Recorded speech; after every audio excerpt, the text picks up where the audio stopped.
Shit, nigga. Hey, what up, everybody? This your partner, Noble and Pooh, coming through, man. I got a very special guest. It's my cousin, Deon, Prawn Tom.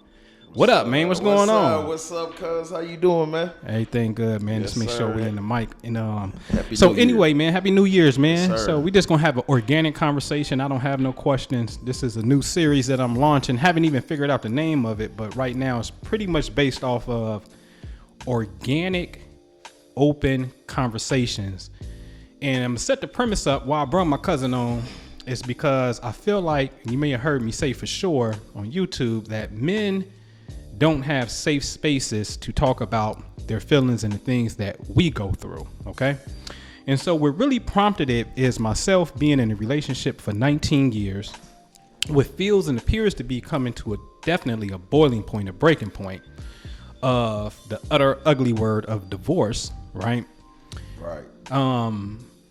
That moment for me where, you know, it's not too long ago, it's December 18th, we having a private conversation, me and her, and she gets up, comes behind me and puts her hand over my chest, put her hand over my heart, and I guess I'm just got too super sensitive. And she's like, oh, I'm going to miss you and I love you. And I just couldn't take it no more, and I just broke down motherfucking crying, right? So we talking about, for me, not saying nowhere near perfect, definitely has some infidelity shit over the years for sure. Right? But this is somebody who I know I love. You can't tell me I don't love, and somebody who I'm taking care of. You know what I'm saying? Right. And yeah, it hurt. And it made me think about when you told me when you and your wife recently divorced, right? Y'all cried like a motherfucker. Cried, yes. You know what I'm saying? Yes. So I'm like, bump that. I'm about to bring my cousin on, and we just gonna have an organic, open conversation, a safe space for men to talk about what we go through in a sense. And this is not about blaming. It's about nobody's fault. I'm gonna be clear. It's about our perception of what's taking place. So you ready, bro? Oh, I'm most definitely ready. All right. So Most definitely ready. all right. So, well, you've been married before, right? That's correct. All right. So how many times you been married? Well, I've been married twice. Okay. So, 2 times. 2 times. Yes. All right. So how long was your first marriage? We got together in 1999.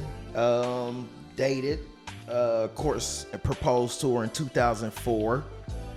Got married in 2005.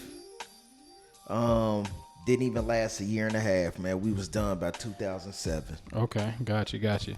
And then your most recent one, which is, I think, a little bit more meaningful to you. Most definitely. The last one was most meaningful because, of course, I was older, more mature. And we got together in 2015 and was married by 2016. So we was only really together for a year. And that lasted till 2021, which was April 2021. So right, we probably went, what, 4 years? 4 years married? 5, yeah. Right.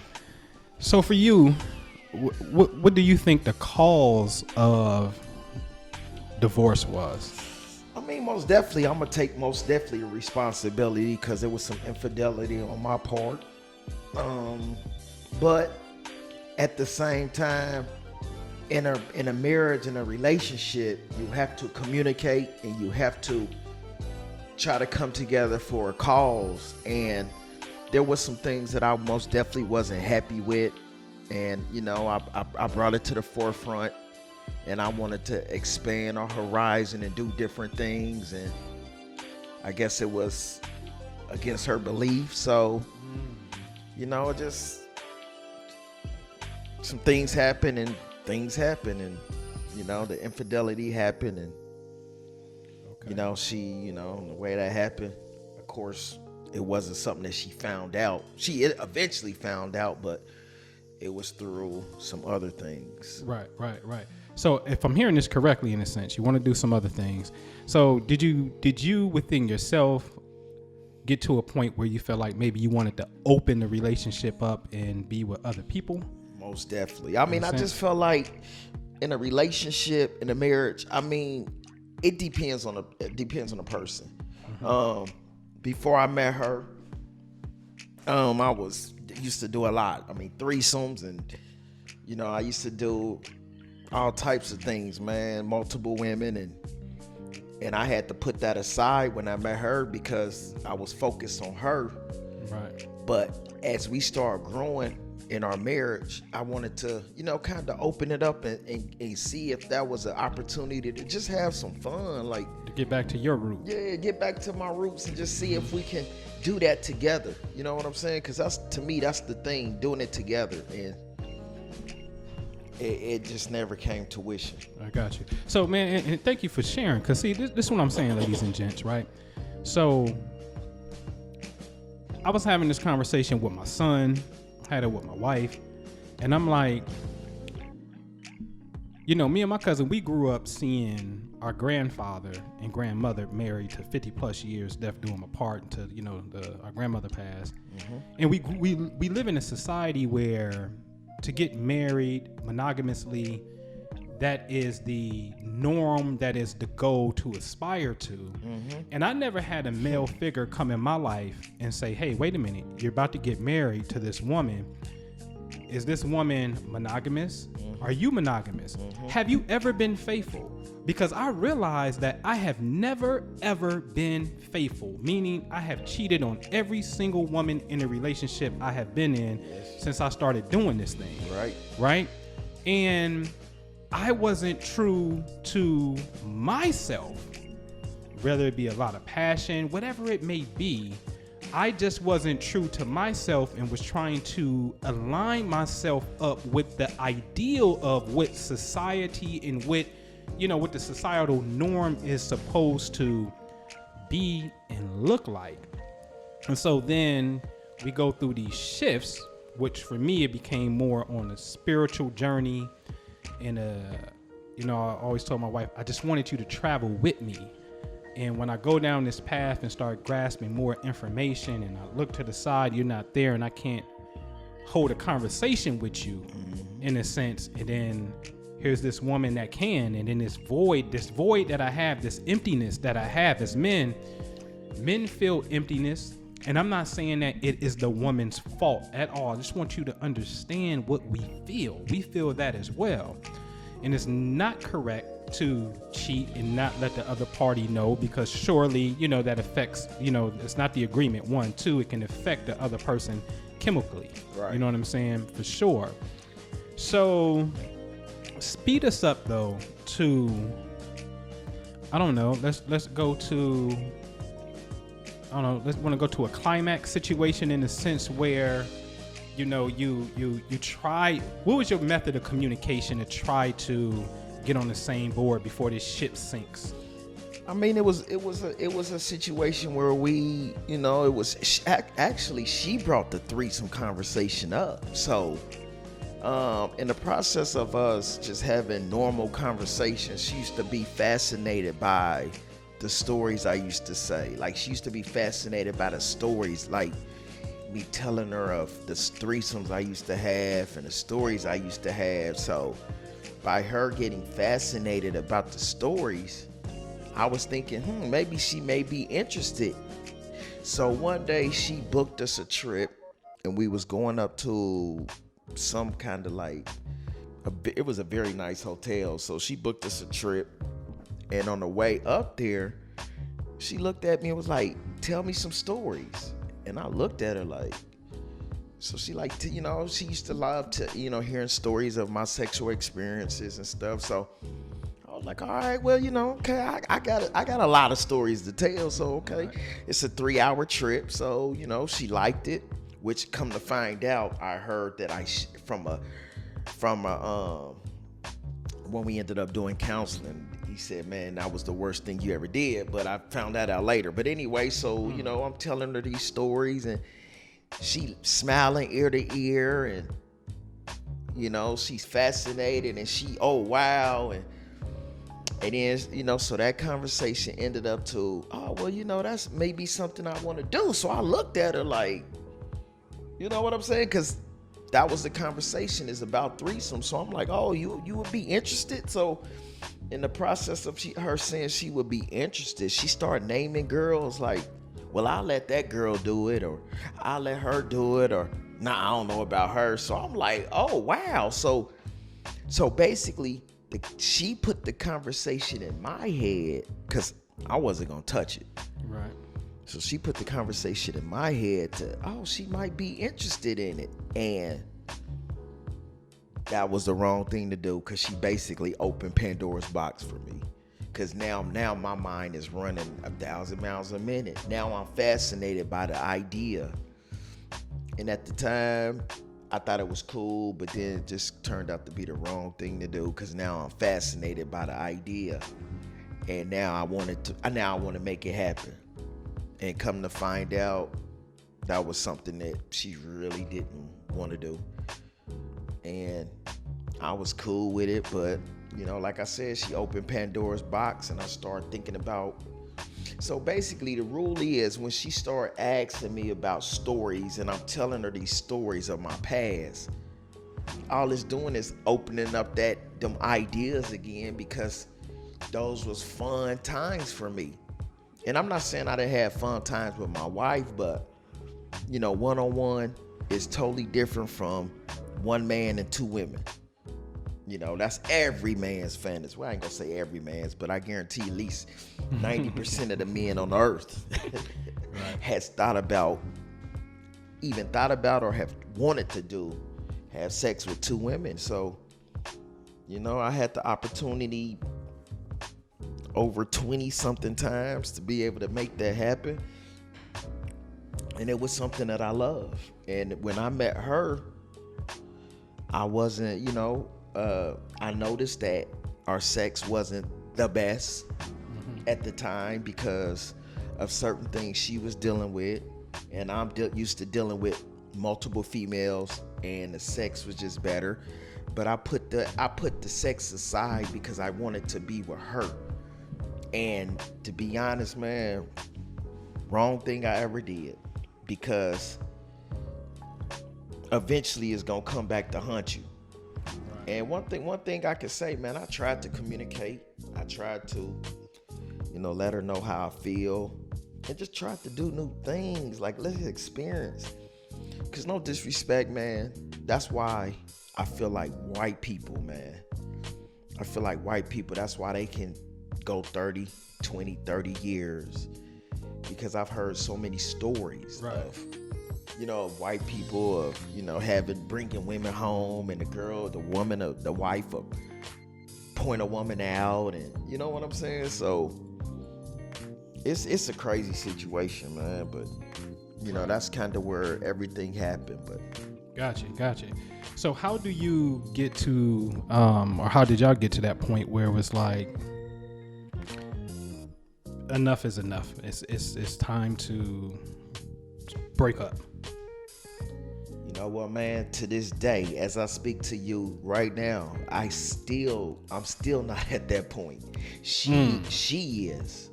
I'm still not at that I'm done stage. Like, I still have fight left in me. Yeah. Like, I still have, I wanna, or give me one more chance, but at the same time, it's kind of like damned if I do, damned if I don't. Cause it's like, I want my marriage back, we divorced, but I would love to have that relationship back, to start it back over. But then on the other hand, I enjoy my peace. I enjoy the capability of doing what I want, when I want, don't have to answer no questions. So right now, it's just, as we speak right now, man, I'm just trying to take it one day at a time and just try to be the best version of Deon I can be, man. Yeah. You know what? And that's interesting, yo, because, for men, I think that we continue, it's the whole saying, oh, you want your cake and eat it too. Facts, yeah, it's my cake. Right. Why wouldn't I want to eat my cake? Right. You know what I mean? And what I'm saying, y'all, is from a man's perspective, if a man didn't flat out leave you and break up with you and say it's over and done, right, he wants you. And if he's dealing with somebody else and he's still with you and he haven't left you and he's done, I got a partner. They ain't never double back. He was in a relationship for a few years, and him and this new girl, who's now his wife, they got together, and he ain't never double back on that relationship and sleep with the other one, and he was done. When a man is done and leaves you, which is rare, which means it is very real, because over 70% of filings of divorces come from women. Women are leaving, okay? So if a man leave, one, that is rare. Two, it is real serious, okay? But if he doesn't leave and he's cheating, it's not because he doesn't love you. Facts. Now, you may say, well, he don't love me enough to honor my feelings. You can have that little argument, but the truth of the matter is, as well, maybe he's not in tune with his truth and didn't present his truth before he got in a relationship trying to live up to a false idea. Yes, sir. You understand what I'm saying? Preach. And so when we say he has fight, and I tell people all the time, that's always going to be my wife. Always. Meaning I got her back no matter what. Like, and she want me. I want her because she hella got a body like a mother. Got the best looking vagina I've ever seen in the world, nigga. I promise you. I'm a vagina specialist when it comes to the look. My wife got the perfect flower. Okay. Stupid, man. So I get it. So for me, I'm hook, line, and sinker. But obviously, there's some other areas in our life that brings us to a certain boiling point. Let's speed it up a little bit, or let's kind of regress. Because some people would think, well, I wonder what this guy's sexual experiences was. Is he hurt? Is he running from something? Was he introduced to sex early? Because we know that my dad, in a sense. Man. So we grew up, seeing porn videos everywhere. Hustler magazines on a tape. And I'm talking about shit as early as we could remember. Man. You know what I mean? Like, we was introduced to this shit in elementary school when it comes to the sexual thing, right? Facts.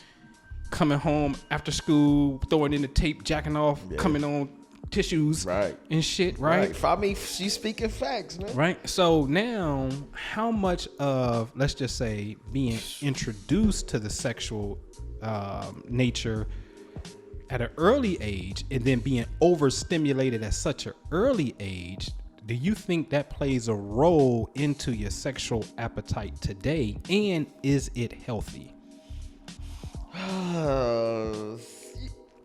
That's kind of hard to say because I don't know no other way. Like, I don't know how I feel not to be able to watch porn at 11, 10, 11, 12 years old. So I don't know if that was the turning point. I don't know, man. I think my problem was, and believe me, the time me and my wife separated, or ex-wife now, but when we was still married and I, moved out and got my own place, I had to do some soul searching with myself. I just didn't indulge in multiple women and didn't try to bury my feelings and she don't, we getting a divorce, F you and let me have. I didn't do that, man. I took time for myself. I wanted to dissect my feelings. I wanted to dissect or get to the pinpoint of, why I did what I did. And it's interesting, man. One thing that I found out, we never heard the word I love you. Never heard the word I love you from my father, from my mother, from your father, from our grandparents. Never heard the word I love you. And I'm gonna tell you what made me realize this. I was talking on the phone with my mother right after me and her separated. And my mother said, Deon, I didn't know what love was until 1995 when I found Jesus Christ. Wow. I said, well, mama, that is the problem. You never ever. And then I started thinking about my childhood, and I don't even remember the time, not one time, my mother said, I love y'all. Wow. Right. So that's one thing that I pinpointed out of everything. I never was loved as a child. So as I got older, I'm dealing with multiple women to fill the void of the love that I never had. Big facts. That's interesting. Big facts. I didn't hear the words I love you until I think it was this year. It was this year from my own father. And I styled it in a way that said, I don't know. He said, man, I said, did daddy, which is our grandfather, I said, did daddy tell you he loved you? That's how I set him up with it. He said, no, I can't never tell you, Tom, daddy told me he loved me. Yep. But a parent shows you how they love you by taking care of you. Yep. That's what he said.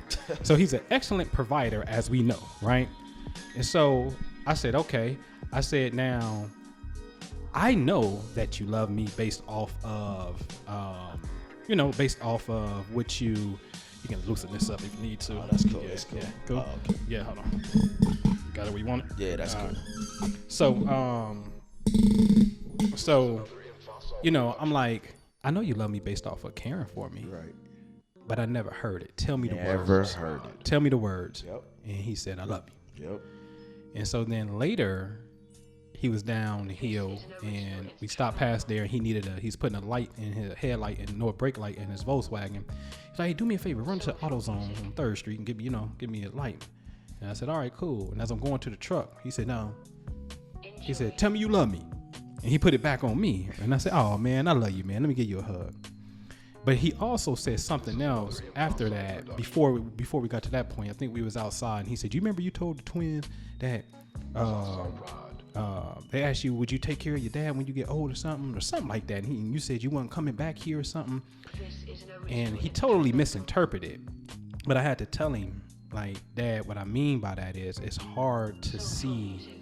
You don't know what you would do if you lose a parent, and it's hard to see them in a declining state. Right. It's not because I don't love you and don't care for you. It's just a hard thing to watch. You understand what I'm saying? So anyway, that let me know that he was holding on to some things emotionally for years, as well as we holding on to some things and realizing that we never heard the precious words, I love you, right? But although you're trying to fill that void, right? Where are you at today as far as your appetite, and can you be in a healthy space and still love to have multiple women? Oh, most definitely. I mean, right now, the way my life is set up right now, man, I'm loving it. I mean, I have my days. I have a lot of days that I miss my marriage because she became my best friend. So that was my best friend. So it's like any friend. That's one thing I can say. We became best friends and we also became lovers. But yeah, man, when you miss your best friend, and like they say, man, a divorce is like a death, man. And I'm grieving. I'm literally grieving. I'm grieving. And the fact that, we no longer talk, and the fact that she has me blocked due to things that she has to do because she still loves me. I'm still in love with her. Right. And by us talking and every day, and it's not good for her. So by her having me blocked, I mean, I gotta respect that. It's very, very hard. Man, when a woman have you blocked, man, that's worse than her smacking the shit out of you, man. Right. You can get over the smack, but the fact that, damn, I done took care of this woman. I done paid 60-70% of the bills I done remodeled this whole, and you gonna block me? Right. Yeah, so, but man, I'm telling you, bro, that is like you just said about, oh man, I've never heard the word I love you from that man. Right. And it all started back from our grandfather and our grandmother. They never expressed love to them. So they didn't even know how to give love to us. Not verbally, right? Not verbally. Yeah, they Right. showed. I mean, they did things and bought us stuff, but that's. But to come here, give me a hug. They don't even know how to hug, man. Right. I know. Have you It's tried? weird. I have not, but I know it's weird. Have you tried to hug granddaddy? Nah. Hey man, we tried, like when we used to throw on a birthday every year. Granddaddy used to come and at the end, hey, give us a hug. He'll give you a side hug, like Right. it's the most awkwardest thing. Like I said, man, they never hug. Like you could tell that they never come here. And my mama tell you, man, she was so verbally abused. You grew up with us. She'd man. cuss your ass Cuss us out and out. She was one of them, you stupid bitch motherfucker. Yeah, exactly. She was one of them. Yeah, she was one of them. You dumb motherfuckers. I hate y'all was born. And we got so immune to it that it didn't even bother us. But it was so toxic. And you didn't know as a child. But when we got older, I'm messing with so many women trying to fill that void, and I never knew why. I was just fascinated by messing with multiple women. Why? I don't know. I had a lot of great women, but it was the fascination of being with multiple women. And even to this day, I'm still fascinated just by me getting girls' numbers, man. I'm literally talking to probably 25, 30 chicks on a daily. Right. Is that you still trying to fill a void? Most definitely, man. I'm trying to fill a void of what I'm missing, because it's just the excitement of the constant, the ego feeding. You know what I'm saying? Because every man has an ego. So the fact that you can reach out to a woman and you get her numbers, like, okay. Yeah. So some would say that, let's say, do you feel like you're healed completely? No. Okay. No, I'm still struggling, man. Okay. And it's every day, dude. I mean, I find myself on a daily basis thinking about her. Right. To be honest, man, right. daily. And I'm glad you mentioned that, because there was a point where after the divorce, you guys seemed like y'all were best friends. It was cool. Y'all were having sex. Yes. And even a woman who you were messing with slightly before y'all got married was in the picture, had been in the picture for a little minute, and then they end up having a little bit of conversation and meeting. So it kind of looked like it was about to be almost like a polygynous relationship. Yes. Almost, right? So it didn't, so ladies and gentlemen, it didn't go to divorce your block. It went from divorce to taking trips together for a quick second, to being with each other, to also being introduced to a woman who she already known about for years. Yes. In a sense, right? Right. So, I just want to paint that premise so y'all know it just wasn't divorce you blocked. It wasn't like that. It was more like divorce. We have trips. Oh, we're cool. We have to cook out together. We do a family trip or something. And then the possibility of having a conversation with another woman, which I always kind of observed that from afar, like, wow, this is beautiful, because this look like if they can get out of the spot of, well, bitch, this my man, he gonna always be with me. Well, he over here fucking me on Monday morning, every Monday, and just get to the point like, hey, it's obvious we both care for him. We've both been here for some years. What can we really do to make this happen? And I want to say this, ladies. So here's the stats, and I'm not trying to push anything, but I want us to think about something, because my main purpose of this conversation is to delve into what I call the biological imperative. And this is what that means. The divine intelligence that exists within the man and the woman, the male species, female species, that wants to reproduce. Obviously, you don't have to reproduce when you have sex. But my point is, there is an intelligence that has an extreme function that it wants to reproduce. Okay. Now, I'm saying that to say that we have the potential of messing this intelligence up and redirecting it somewhere else where it can have a different function.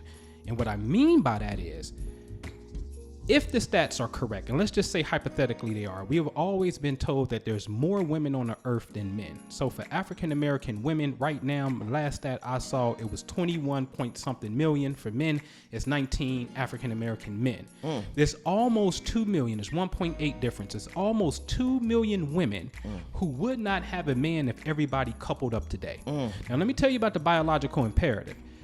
Ladies and gentlemen, if we start doing things like homosexual relationships, and I'm not knocking it, do what you want to do and have your love. It's your right to express how it is, however you want to express. But here's my point. The human being will be extinct in 100 years easy. If we say, tonight, when you hear this podcast, this is your last night having sex, and then you get somebody pregnant, 9 months from now, when that baby is born, in 100 years, I guarantee you that baby will be dead. Okay? I guarantee you. So if we stop having sex, no matter if we start practicing same sex, whatever, if we just simply stop, the human race will be totally extinct like dinosaurs in 100 years. Now, to the biological imperative, there's about almost 2 million women who would not have a man. Now, are they all supposed to just not have a man? Are they all supposed to just become gay? Are they all supposed to just not do anything? You know, good and well, some of those women, and I bet you a large majority of them, want to engage inside of a heterosexual relationship. So this is the question that I pose to the women. What do you tell that woman who really has her shit together, and let's just say she's a mirror image of you? What do you tell her?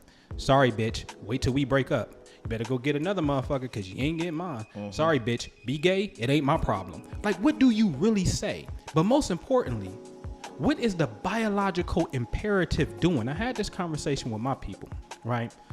Jazz, and she was telling me how she is a restaurant owner, successful, and she got a friend that's doing the same thing, and they was talking about the dating pool here in the city and how it sucks, right? Especially if you start trying to get towards successful men.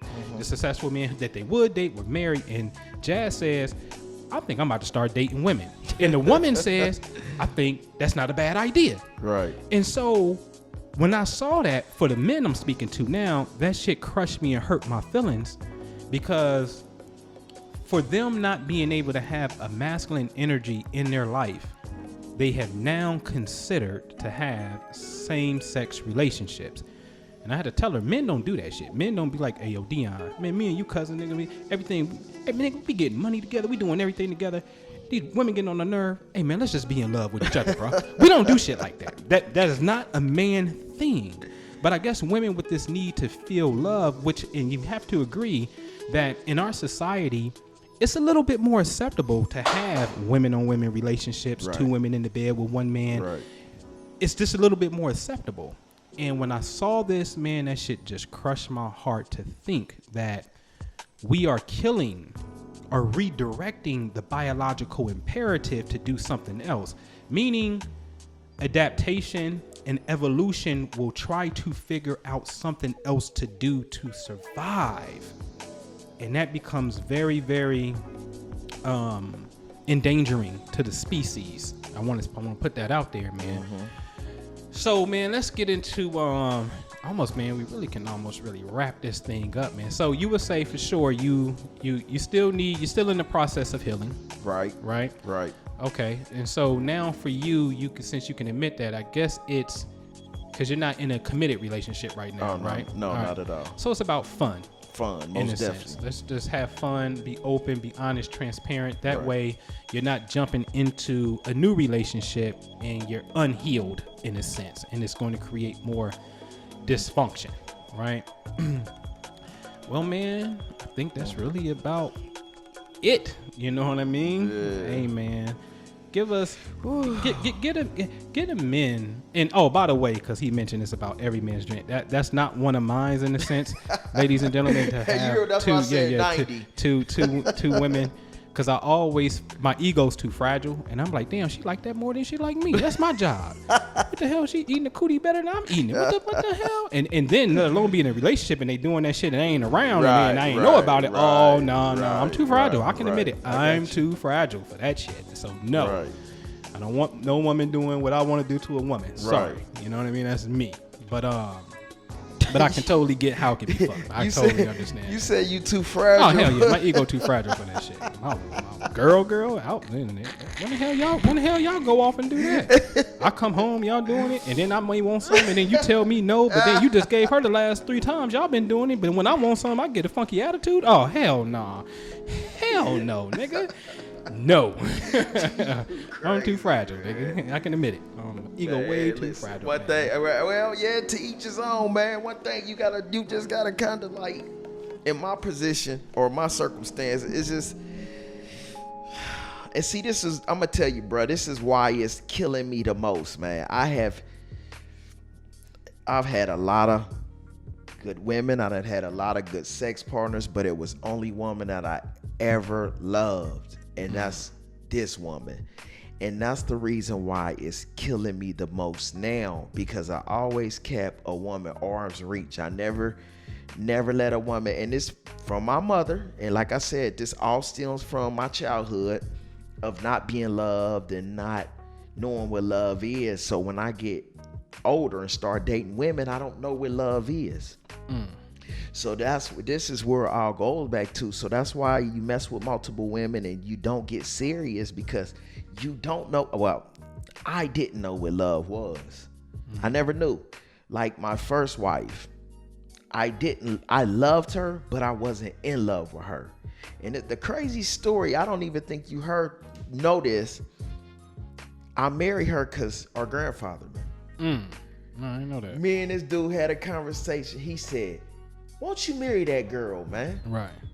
That's your son's mother. Won't you marry that girl?" Right. And that clicked in my head. And that's how I ended up proposing, listening to him. Right. Because he's 50 years in the game. That's right. At the time, That's he right. was 50 plus years of being married. Right. So, Right. as a young man. Which was a program, It was not your truth of what you honestly felt. I agree. It wasn't what you felt. And that's not what I felt. But at the time, I was 22 years old. I was young. Mm-hmm. I'm thinking, you know what? That is the appropriate thing to do. That's the right thing to do. And that's the right thing to right. do. So from that moment on, it switched gears. And I said, wow. So now I'm living another man's truth instead of my own. Right. And that was the bottom line, because I was doing it for another man instead of for me. Wow. And that's when my grandfather just having a conversation and, "Man, you need to marry that girl." And I thought about her like, man, she has my son. We live together. Why not? But at the same time, I wasn't in love with her. I loved her, Right. but I wasn't in love. Right. So Right. that's the truth, man. Right. Man, that's interesting, y'all. That's very interesting, man. Here's the final question I got for you. Okay. Going into a new relationship, or you and your wife get back together, Right. what can you bring to your wife that you have never given to another woman? Ooh. The only thing I can do is a committed relationship. That's the only thing that I can give to another woman that I've never given before. A monogamous A relationship? monogamous relationship where it's just me and her. Can you do that? You know what? The crazy part is, man, I did it. On my first marriage, I went. Man, this is a long, man. I shouldn't have got married the second time. I wasn't ready, man. Mm-hmm. I wasn't ready. Me and her was only together for a year. I wasn't ready. You know, I just came off multiple chicks. I wasn't mentally ready. I thought I was. And the reason why I knew I wasn't ready, man, because I did some stuff the day we got married. Mm-hmm. The day we got married. Right. The day we got married. So, man, it's just crazy because... So is monogamy even in you? Because see, this is what I'm asking. This is the thing. I think some men got certain appetites that just got a raw Prince, the artist, rest in peace, Prince, Hugh Hefner, Playboy type of masculine energy, Floyd Mayweather. A lot of women, you know, you see as men climb in certain stature, they have an appetite for women that is naturally theirs. They just have a multiple poly type of, you know, appetite. So if a woman come along and say, "Man, baby, hell yeah, we can do threesomes, we can do all that," and she's just very compatible with your natural passions, is that more suitable for you than you being with a woman trying to say, "I'm gonna give you monogamy," which is something I never did before, but it's something that may go against your core right now. And it's something you may grow out of. It's something that you may never grow out of. It just may be authentically you, as long as it's the authentic truth and everybody involved is happy. But if you had to choose, I guess that's the question. If you had to choose monogamy, but happy, and this person, you know, you're with this person, or an open relationship and it's more compatible with you, which one goes with you? The most definitely the open and more compatible. Most definitely the open and more compatible, because to me that's kind of what. Okay. You know what I'm saying? So now that question is, now let's say it's this type of woman, because you in tune with how you really feel, which is you are a multiple women type of guy. Right. What can you give this woman who understands that you have never given another woman? Oh wow. I might have to sit and think about that one, buddy, because I can't even think. I can't. An answer don't come right off the top of the brain. Probably. That's a good question. Right. And I hit women with that and they do the same thing. Right. Damn, I get back with you. Yeah. Can I think about this for a minute? Yeah, you got But I to. think it's going to be authenticity, truth, right? Because if you go monogamy, you're suppressing, True. right? Yeah. And you're gonna cheat, Yeah. right? Yeah. So now if it's open and that's what it is, and she wants to marry you and everything clicks, so maybe she gets your true authentic self and not your false suppressed self. Yes, sir. Okay. I agree with you. Gotcha. Because I mean, you just literally said exactly yes. You get because like I said, man, I had to suppress, and you just basically said I had to suppress a lot of feelings and a lot of, and sometimes I got addicted to porn, and I'm watching porn, and you know what I'm saying. My wife laying next to me, and I'd rather watch porn. It became an addiction, and we communicated about it. Right. And I became addicted to porn. Not porn. I became addicted to the fantasy again because she opened Pandora's box. Mm-hmm. So basically, by her opening them thoughts, that made me like, dang, I missed that stuff, and that was the downfall of the conversation. What do you think? I know I said the last one, but it made me think of another thing though. What do you think the lesson was for you to learn out of this last marriage and in this experience? Wow. What's the lesson for you? Hey, bro, one thing that I learned, man, hurt. I'm 44 years old. I have never been hurt. I done been with multiple women, and once again, I kept them arm's reach, so I never let them get to my heart. But this particular woman, I let get to my heart. So since I let her get to my heart, and I feel the pain of hurt, so by me hurting her, that hurts me. So now I know what hurts feel like. Ooh. See, because when I was cheating on her, I was only thinking about myself. Right. I wasn't thinking about, man, I might hurt her, because I never been hurt. To say that shit. I'm glad you mentioned that. Yeah, I never been hurt. I never knew what hurt felt like until now, and it hurts. So the next relationship I get in, if it's a marriage, if it's a girlfriend, there's gonna be a different thing, because now I know where hurt feels like, and I don't want to go through it, and I don't want to put my partner through it. And all the years that I told her I wish I would have got hurt in my early 20s or late 20s or even my early 30s, because it would have prepared me for how I am in my 40s. Right. So one thing that I can say, man, is the hurt. That's one thing that I learned. I've never been hurt before. And the fact that I'm hurting even right now as we speak, I'm still hurting. Right. And the fact that hurt is lasting longer than I ever thought it would be, that's one thing that I learned, man. Right. So did you lie? Because I got this theory that says men lie because we don't want to hurt you, right? Because and then also we come from the culture, always say to Beyonce, I bust the windows out your car. And I've been second son, baby mama, put sugar water in my gas tank, mess up my Tahoe. I've been through that before. Wow. So do you think you lied about cheating and concealed it because you didn't want her to be hurt? Most definitely. And of course it could be for our own selfish reasons, without a shadow of a doubt, because we don't want to get caught in a sense. But we're also, ladies, you have to understand, men lie because we want to avoid drama. Yeah, most definitely. That's the deal. We don't want to, because they say men lie to protect a woman's heart. That's how men lie. Men lie because they protecting the heart.